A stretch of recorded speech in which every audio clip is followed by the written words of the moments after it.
tengok. Okey. So sekarang kita lihat pula kita lihat pula eksperimen yang berkaitan dengan takat lebur, takat didih tadi. Eksperimen melibatkan naftalina. So sekarang masih belum bersemuka, jadi kita tak boleh buat eksperimen lagi kan. Cuma cikgu dah ada download siap-siap contoh eksperimen, jadi kita boleh lihat. Okey, daripada Cikgu Halmi. Sekejap mananya video dia.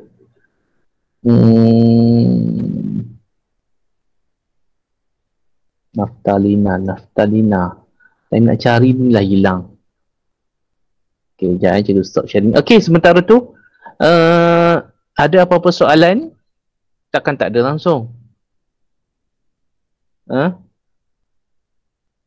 Tak ada langsung soalan. Semua faham?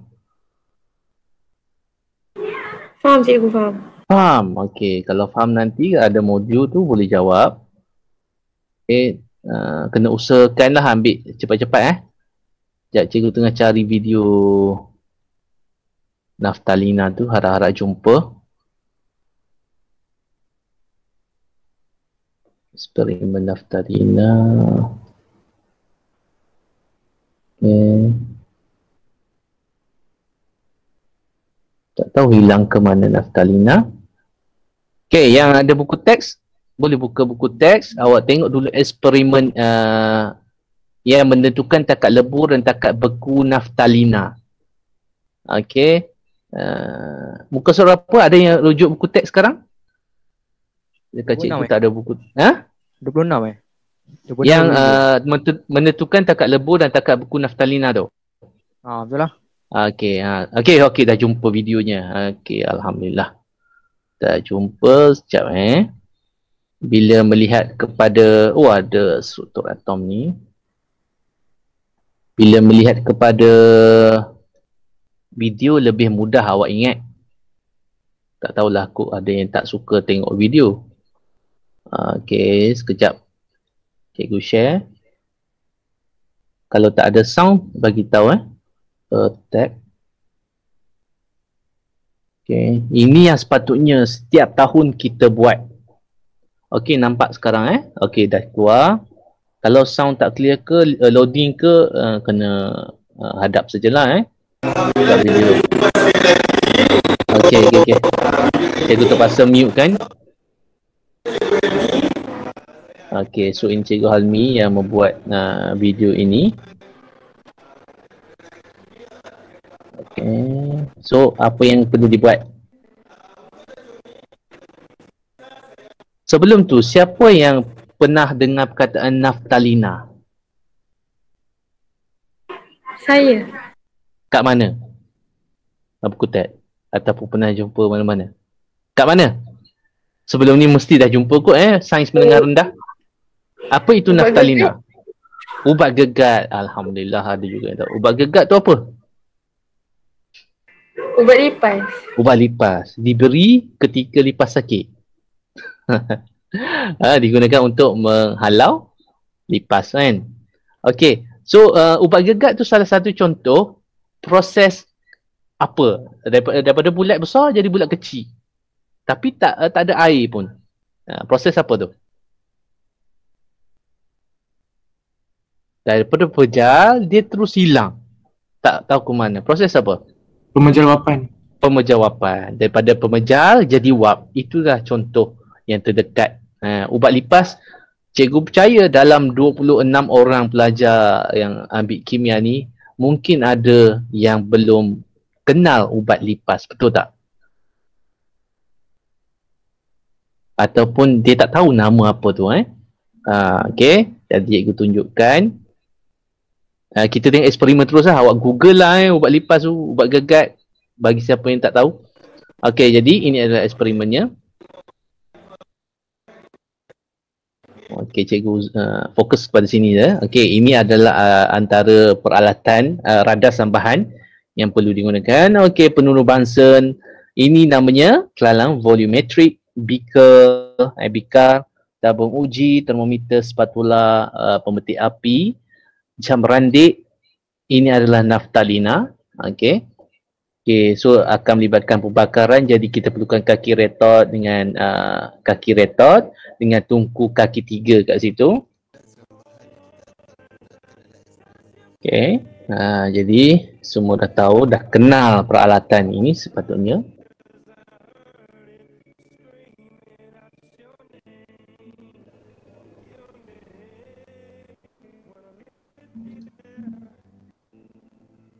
Okey, so langkah pertama. Okey, kalau tengok buku teks, berapa perlu diambil naftalina ni? Siapa yang tengah baca buku teks sekarang? Berapa? 1/3 tabung didih. 1/3. Terima kasih. Tepat sekali. Jadi awak agak-agaklah naftalina ni telah memenuhi 1/3. Okey, kalau kita tengok 1, 2, 3 bahagian kan? Jadi lebih kurang lah. Itu maksud 1/3. Kalau 1/2 sini. Jadi 1/3. Right? Lepas itu kita nak sedia pembakaran. Okey, so ada persoalan kat sini. Kenapa kita tak panaskan direct? Kenapa kita tak panaskan direct, iaitu secara langsung naftalina itu dengan api? Siapa tahu kenapa? Jawapan biasanya pelajar akan jawab takut meletup, cikgu, ataupun takut terbakar. Jadi persoalan itu sila cari jawapan. Tugas hari ini. Sebab 3.5 tutorial kan. Okey, satu tugasan kali ini.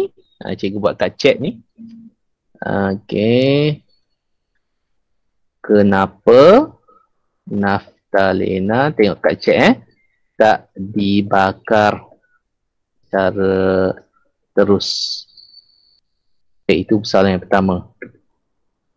Dekat chat. So nanti awak cari jawapan dia. Ini kaedah ini kita panggil kaedah kukus air.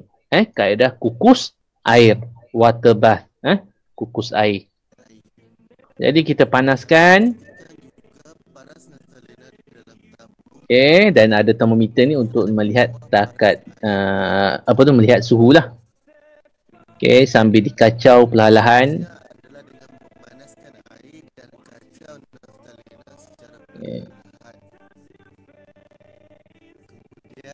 Jadi kita lihat. Okey, kat situ ada siapa yang boleh bacakan prosedur dalam buku teks selepas suhu menjadi berapa? Bacaan termometer dicatat. Patutnya ada buku teks sepenuh awak sekarang tau. Muka surat berapa tadi? 29 tak silap. Pada suhu 60 darjah. Okey, pada suhu 60 darjah kita mulakan baca jamrandik. Kita nak ambil setiap berapa saat?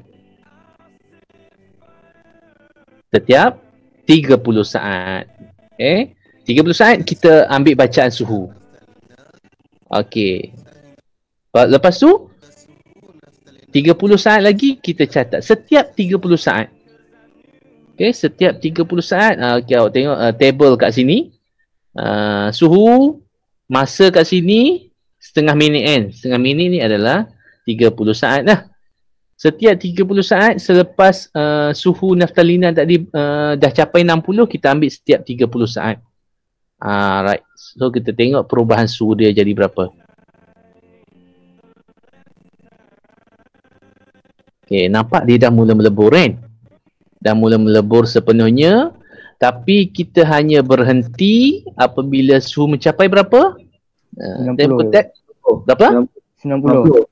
90 darjah Celsius. Okey. So angka tadi mula 60, berakhir 90. Kenapa?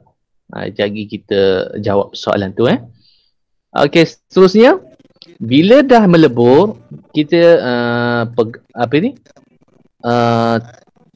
keluarkan dan terus masukkan ke dalam kelalangkun ini, dan sambil-sambil itu teruskan pengacauan. terus kacau. Okey. Dan kenapa? Ada sebab. Kenapa kena kacau? Okey, sama juga macam tadi. Kita rekodkan suhu, dia menyejuk menjadi pepejal lah, daripada cecair dia menjadi pepejal. Okay. Okay, selesai. Alright, so kita tengok. Ini yang ada dalam buku teks awak, prosedurnya.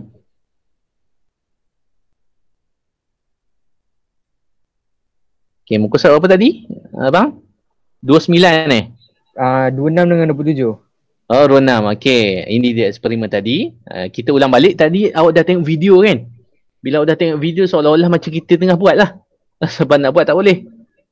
Tunggu buka sekolah nanti. Jadi, kita tadi dah dijelaskan tadi. 1/3 kan? Highlighter. 1/3. Okay. Perlu ada Kalau awak just bagi tahu penuhkan tabur didih, salah. Letakkan termometer tadi, imaging terus video tadi, isikan air, pastikan ini beaker, isikan air dalam beaker, masukkan tabur didih dalam beaker dan api. Okey, itu semua setup. Panaskan air dan kacau perlahan dengan termometer. Ingat video tadi. Okey, apabila suhu ini adalah formula untuk naftalina lah. Bila capai 60, kita mulakan jam randik. Setiap berapa? Setiap 30 saat. Capai 60 darjah Celsius, mulakan jam randik. Setiap 30 saat catat suhu dia. So dia mula 60 lah. Lepas 60 dia akan bertambah lah.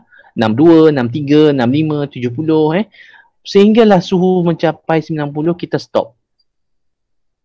Bila kita stop, kita keluarkan. Nampak tadi, kita keringkan dan masuk. Cuma keringkan tak tunjuk tadi kan.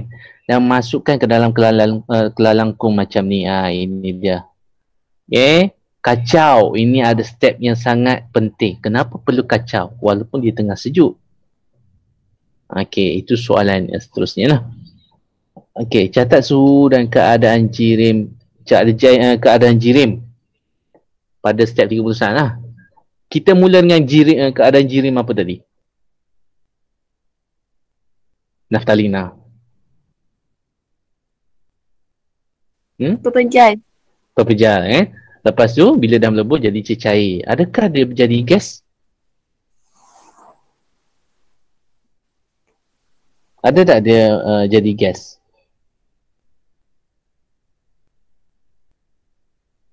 Ada tak? Ada tak dalam video tadi jadi gas? Senyap ni? Tak ke? Tak ada. Kenapa? Sebab kita cairkan dia dah dekat lebur je lah. Dekat lebur tadi berapa? 60 kan? Okey. Ya ke 60? 90. Belum kan? Maksudnya tadi kita berhenti pada takat ini dia. Okey. Sebelum dia bertukar menjadi takat menjadi gas, kita stop siap-siap. Sebab tu pada suhu 90 ni kita stop. Sebab kalau kita biarkan dia akan jadi gas. Bila jadi gas, awak tak boleh kumpulkan lah. Itu sebab dalam makmal kita buat sampai peleburan sahaja. Sebab kita nak buat pula penyejukan kan. Jadi bila kita plotkan graf, awak tengok tadi, kita mula dengan A. Keadaan A adalah pepejal. Okey. Lepas keadaan pepejal, C. Cecair. Lepas tu, E. Dia sebenarnya, ulang balik Dia senang nak ingat. Awak ingat fasa condong. Fasa condong macam tu. 3 keadaan jirim. Iaitu pepejal, cecair, gas. Mudah ingat macam tu. Jadi in between yang straight ni adalah campuran. Maksudnya sini pepejal tambah cecair, sini cecair tambah gas. Senang ingat macam tu kan. Jadi kita tengok dia punya penerangan.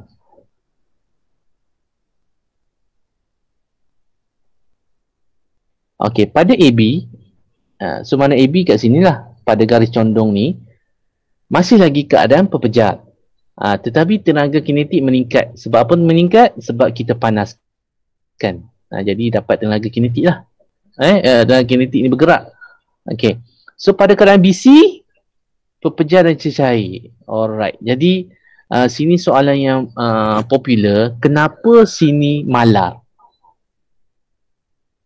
Okey, jawapan skema dia kerana haba yang diserap digunakan untuk memutuskan ikatan antara zarah-zarah. Jadi cikgu lukis kat sini. Dalam keadaan pembejal, ini kan. Bulat, bulat, bulat, bulat. Okey, rapat. Bila kita panaskan tadi, dia dah mula nak bebas. Okey. So, pada suhu ini, haba tak meningkat sebab haba masuk, lepas tu haba keluar. Okey, analogi dia macam ni. Contoh, setiap hari dapat duit RM RM1. Sehari. Sehari pula. Sehari RM1. 2 hari berapa? RM2. RM2 kan? Jadi, pada hari ke-7 RM RM7. 7. Maksudnya awak tak belanja. RM RM1 ni awak dapat kumpul sampai hari ke-7 RM7 tanpa belanja. Tapi tiba-tiba pada hari ke-8 awak dapat RM1 tapi tengok tadi ada orang jual aiskrim tepi jalan. Hari ke-8 Hari ke-8 sampailah hari ke-10 contoh. Sampai hari ke-10. Ni hari ke-7, hari ke-10. Setiap hari awak dapat RM1, awak belanja RM1. Jadi berapa duit? Tetap 8. Dia Pada still hari 8 lah kan cikgu. Bukan still 8. Jadi RM7 lah. Hari ke-8 dapat RM7. dan belanja. Kan? Betul. Faham kan? Dia still Okey. 7. Dapat RM1 sehari. Pada hari sampai hari ke-7 awak simpan. Tapi hari ke-8 sampailah hari ke-10, hari-hari beli aiskrim. Maksudnya duit awak tak bertambah kan? Sebab duit yang dapat digunakan untuk beli aiskrim setiap hari. Itulah analogi dia yang mana kat sini daripada awal haba diserap. Haba diserap. Analogi dia tadi duit dapat kan? RM RM1. Tapi pada satu tahap ini haba yang diserap tadi diguna untuk apa?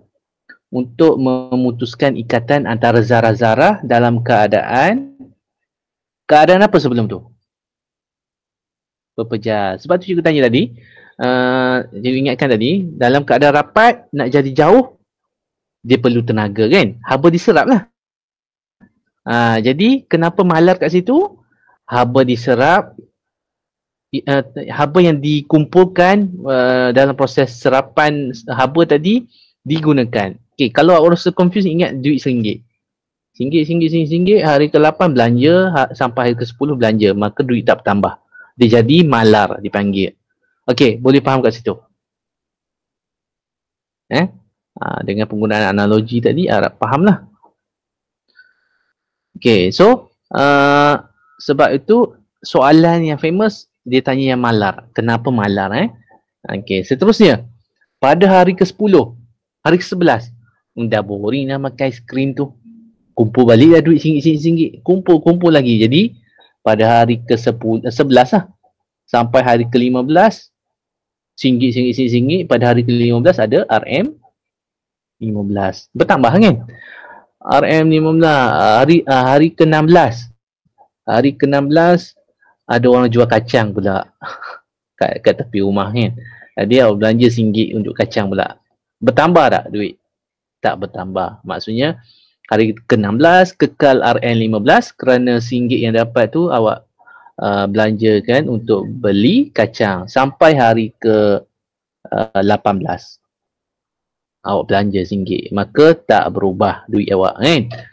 Jadi analogi dia kat situ samalah macam DE. Okey, CD tadi dapat duit kan? CD dapat duit, jadi tenaga kinetik meningkat. Okey, pada DE haba diserap tadi digunakan. Sama je alasan macam BC. Cuma tambah sikit, haba diserap digunakan. Haba diserap digunakan. Tambah sikit, digunakan untuk mengatasi daya tarikan antara zarah-zarah. Kalau tadi pepejal, sekarang dia nak melepaskan diri dalam keadaan cecair. Maka kat situ DE kenapa malar? Haba diserap untuk mengatasi daya tarikan antara zarah-zarah. Okey. So, pada hari ke-18, 19 tadi, dah boring makan kacang, kumpul balik RM1 kan. Maka duit akan bertambah ke hari seterusnya. Okay. Alright. Jadi itu adalah, ini kita panggil lengkung pemanasan ataupun graf pemanasan naftalina. Okay, ada soalan kat sini? Jadi apa yang awak kena ingat kat sini, keadaan setiap garis ni. Okey. Setiap garis ini kena ingat AB ke pepejal. Ingat yang lurus condong itu pepejal, lepas tu ada cecair, lepas tu ada gas. Antara dia campuran. Ingat macam tu. Okey, kemudian kita kena ingat ada satu dua kat sini.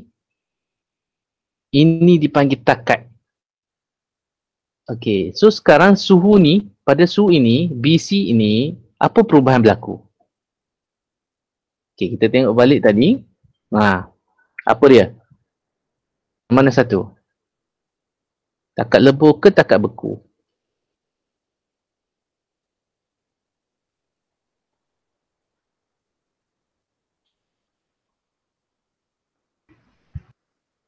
Takat beku, takat lebur ke takat beku? Takat lebur. Takat lebur. Alright. Iaitu suhu di mana pepejal bertukar jadi cecair. Okey. Ini dia. Takat beku. Suhu dari suhu pula, keadaan pepejal dia nak tukar kepada cecair. Ini mula jadi cecair lah. Okey, jadi Y takat apa pula? Y takat apa? Takat didih. Daripada cecair nak jadi gas, maka dia takat didih. Suhu di mana cecair berubah jadi gas. Okey, jadi itulah lengkung pemanasan naftalina. Dan bila faham yang tu, automatik awak akan ingat yang sebaliknya lengkung penyejukan. Kalau pemanasan naik, suhu menaik sebab kita panaskan. Okey, maka kat sini yang kita berhenti tadi sebenarnya pada E tadi, suhu 90 tadi kan. Kalau kita teruskan, dia akan menjadi gas. Tapi kita tak teruskan pemanasan, kita stop pada 90. Okey, seterusnya kita tengok proses penyejukan. Okey, so P tadi bermula dengan berapa? Suhu dia. Gas. Apa dia soalan? Suhu dia bermula daripada berapa tadi? P. 90. 90. Okey, bagus. Sebab kita stop pada 90 kan? Okey, pada suhu 90, lepas tu kat sini takat apa?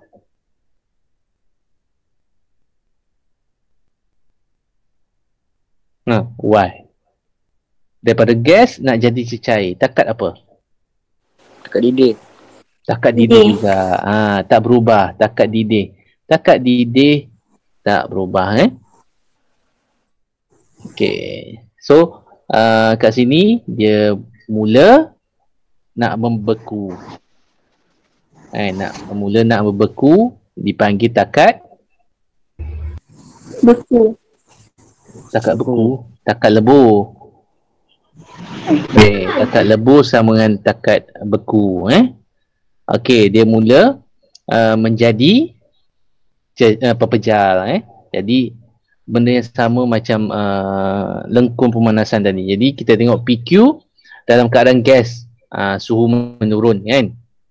Cuma dekat makmal kita tak bermula dengan gas, kita bermula dengan keadaan salah ni, bukan 90 tadi. Kita kat makmal kita tak buat daripada gas, kita mula daripada sini 60 tadi. Okey. Sekejap 1, 2, 3. Betul lah. Kita mula dekat sini kalau dekat makmal 90. Kita tak mula daripada gas. Jadi kita lepas ini tak adalah. Untuk dalam makmal kita tak buat sampai gas. Jadi dia mula kat sini 90. Okey, iaitu takat didih. Jadi seterusnya ini adalah takat lebur. TL. Yang mana cecair bertukar jadi pepejal. Sama juga macam tadi, ingat yang condong itu adalah fasa cecair dengan pepejal. So yang antara tu dia adalah campuran cecair tambah pepejal. Okey, boleh? Okey, gas. So kita tengok penjelasan dia. Ini yang kalau kita teruskan sampai gas lah. Kalau kita teruskan sampai gas tadi, maka PQ ni adalah dalam fasa gas. So bila kita sejukkan, dia menjadi cecair. So kondensasi. QR. Cuma kat sini penjelasan dia tak boleh guna yang singgit-singgit tadi. Kat sini agak susah nak faham. Cikgu tak nak terangkan lagi hari ni. Sebab ini agak mendalam dia punya penjelasan. Jadi awak hafal dulu kenapa dia malar kat sini. Kalau tadi mudah kita guna analogi singgit-singgit tu. Okey, jadi kat sini awak tengok gas bertukar jadi cecair. Kenapa malar? Okey, awak hafal dulu perkataan ni. Kerana haba yang dibebaskan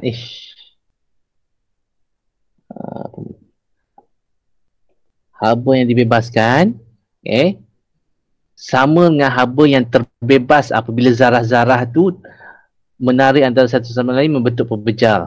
Nampak? Agak susah kita nak faham kan? Alamak, dah 258, cikgu ada kelas buat pukul 3 ni. Okey, tak apa, sekarang awak hafal dulu. Haba yang dibebas ke persekitaran diimbangi oleh zarah yang terbebas. Okey, tak apa, kita alang-alang dah cerita, cikgu terangkan dengan laju lah je ni. Dia macam ni. Allah, kuning pula. Okey, ini gas. Semasa dia nak mula merapat tu, dia nak jadi cecair tu, dia akan bebaskan haba. Okey. Dia bebaskan haba. Bebaskan haba. Okey, dalam masa yang sama, sini berlakunya kehilangan haba. Kehilangan. Macam mana kita lihat kehilangan haba? Suhu menurun kan? Bila suhu menurun maksudnya hilang haba. Tapi pada tahap QR ni, proses membuat ikatan tu, dia bebaskan haba. Maksudnya hilang berganti. Kat sini kita guna istilah hilang berganti. Maksudnya awal-awal suhu menurun, haba hilang. Tapi bila dah mula merapat tu, sebab awak faham tadi, bila mula menjadi rapat di sini kan? Okey. Bila ni daripada jauh nak jadi rapat ini, haba dibebas. Okey, bila haba dibebas, dia bagi ke persekitaran tu lah. Ni agak teknikal sikit lah. So kalau saya tak boleh lagi, awak just hafal dulu haba yang dibebas ke persekitaran. Tengok melalui suhu yang drop tu, ditampung, diimbangi oleh haba yang terbebas semasa zarah tu cuba mendekati ataupun menarik antara satu sama lain bentuk pepejal. Okey, dia ada dua keadaan dengan ST sama. ST pun sama juga. So alasan kat sini, pada ST, haba yang dibebas ke persekitaran diimbangi oleh haba-haba yang terbebas apabila zarah-zarah menarik antara satu sama lain membentuk pepejal. Ini salah lah ni, bukan bentuk pepejal. QR tu membentuk cecair. Yang ST ni alasan sama, cuma membentuk pepejal. Okey, so nampak agak mengelirukan kan. Jadi kita habis kat sini sampai lengkung penyejukan, graf penyejukan. Jadi awak boleh baca balik penerangan ini. Kalau ada modul lagi bagus. Dalam masa yang sama cikgu rakam benda ni. Awak boleh lihat secara ulangan. So ada soalan setakat ni sampai lengkung penyejukan.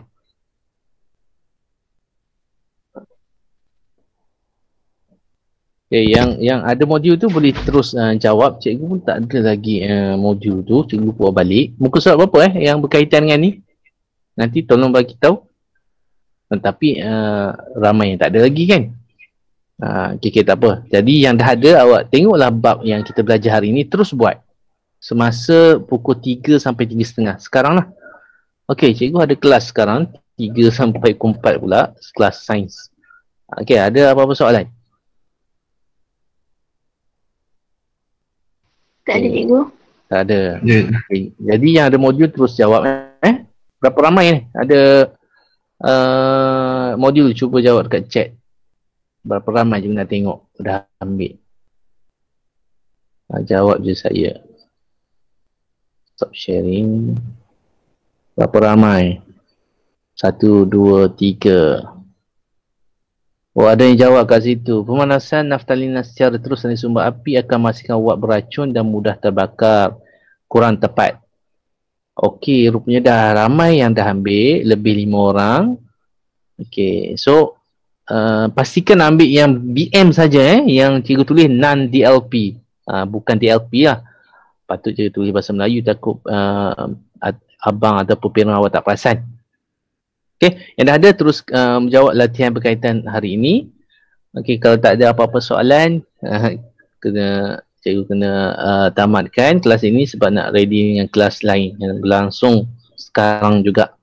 Okey, kita tutup kelas kita dengan tasbih kafarah dan surah Wal-'Asr. Subhanakallahumma wa bihamdika asyhadu an la ilaha illa anta astaghfiruka wa atubu ilaik. Wal-'Asr innal insana lafi khusr illa alladziina aamanu wa tawassaw bil haqq. Okay, terima kasih semua. Assalamualaikum warahmatullahi wabarakatuh. Waalaikumsalam. Terima kasih, Ibu. Sama-sama. Sama-sama.